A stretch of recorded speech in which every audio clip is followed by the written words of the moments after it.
Hello sir, hello classmates.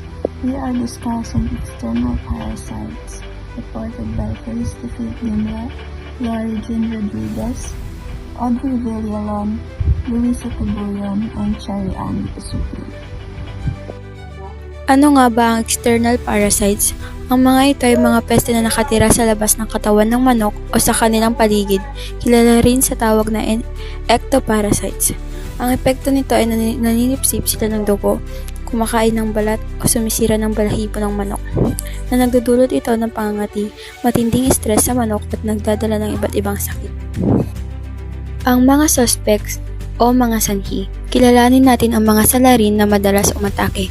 Una, lice o kung tawaging kuto, tulad ng Menacanthus straminius. Mga insekto itong ngumunguya sa balahibo at balat ng manok. Pangalawa, mites o hanip. Northern fowl mite, nakatira mismo sa manok at naninipsip ng dugo.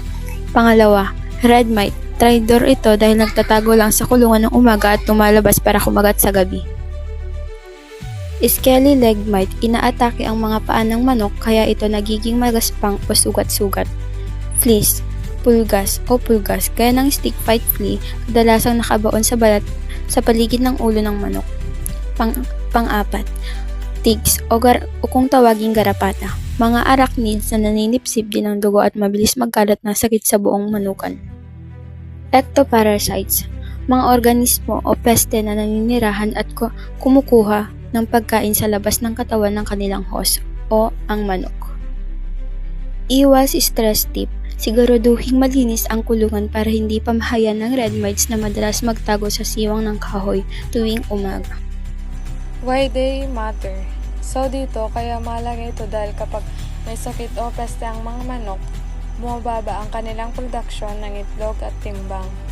Nagdudulot din ito ng stress, panghihina, anemia, at pagkasira ng balat at balahibo. Dahil dito, bumababa rin ang kalidad at halaga ng karne at itlog. Kaya nalulugi ang mga nag-aalaga ng manok. So dito naman tayo sa economic importance. So dito sa reduced egg production is mas konting itlog ang nalalagay ng mga inayang manok kaya nababawasan ang kita. Dito naman sa for weight gain in broilers, dito daw is mabagal lumaki ang broiler at hindi agad naabot ang tamang timbang kaya nababawasan ang production ng karne at kita. So dito naman sa bird health, tumutukoy sa kabuuang kondisyon at kalagayan ng mga manok. Pag sila ay naapektuhan ng peste o sakit, humina ang kanilang katawan at kalusugan. Dito naman tayo sa stress and discomfort.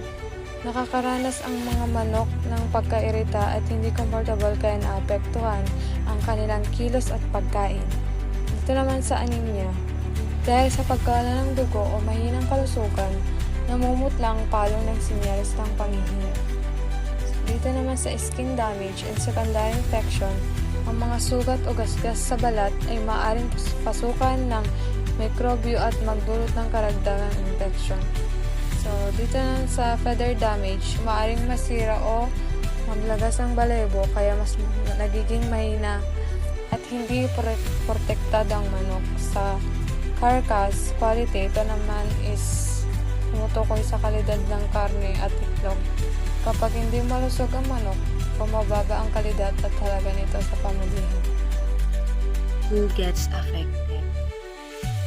Animal affected is chicken, turkey, duck, geese, or other birds na pwedeng magkasakit.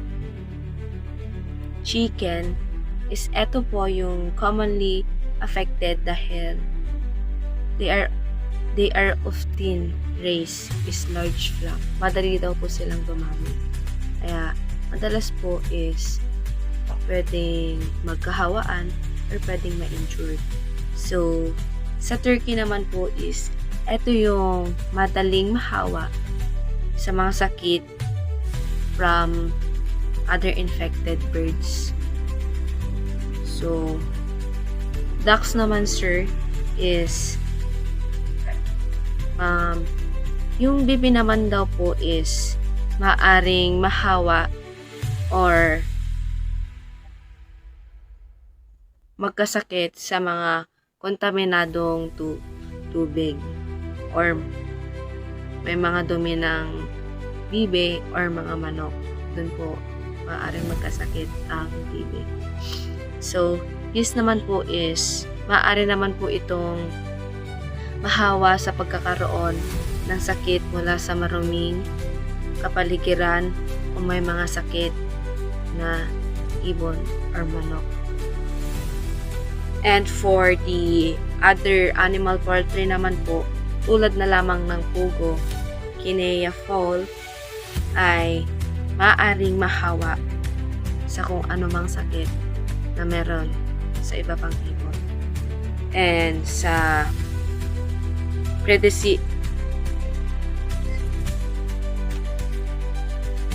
predisposing factor naman po is eto yung maaaring mangyaring panganib sa kanila.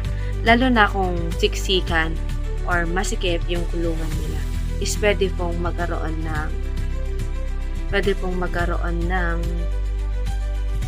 sakit or mas mapabilis pa yung paghawa ng sakit at ma-injure yung mga bibe, manok, or kung ano pa mga animal poultry. And next naman po is yung maruruming kulungan. Is dapat naman po is ang dapat pong gawin pag marumi ang kulungan is linisan,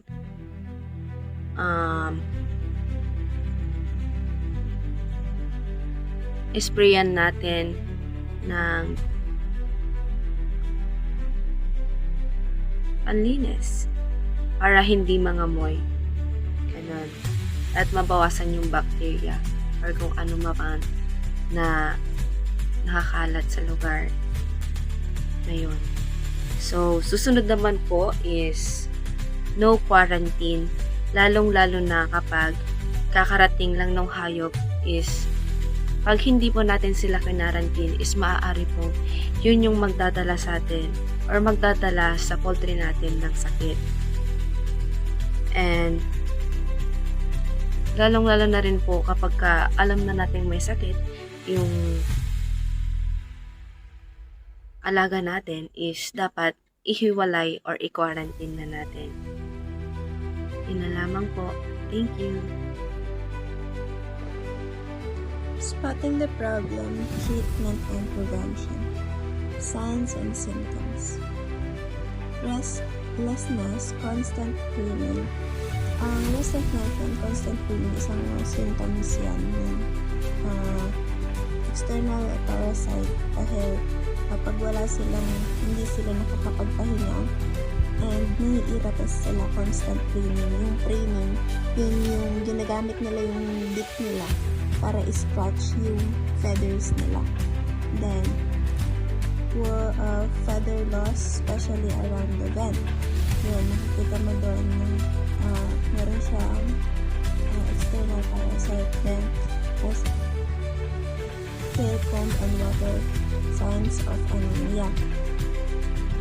Visible parasites on the skin or feathers, crusty or scabby skin, particularly on the legs, scabby leg, neck. Dagdag pa dyan, yung poor feather condition. Pagkakita natin na poor feather condition siya, madumi, damage yung feathers, maaaring meron external parasite na meron sila. And syempre weight loss, redness of the skin, irritation,